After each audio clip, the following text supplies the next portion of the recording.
నమస్తే అండి. Food poison వల్ల చనిపోయిన శైలజ గారికి నా ప్రగాఢ సానుభూతి తెలియజేస్తూ, తెలంగాణ రాష్ట్రంలో ప్రజాపాలన జరుగుతలేదు, రాబందుల పాలన జరుగుతున్నదని ఈ వీడియో వల్ల ఒక్కసారి తెలుసుకోవాలి. ఎందుకంటే ఆమె చనిపోయిన తర్వాత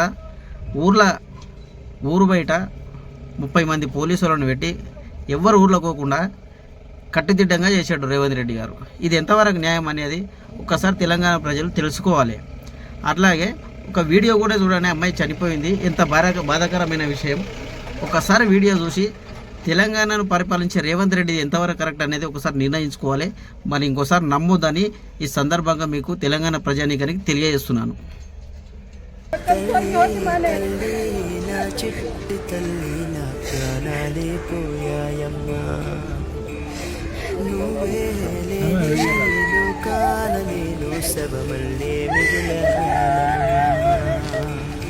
నా ఎంటను కొంటే మాయమ్మె ఉందంటూ ప్రతిరోజు మురిసే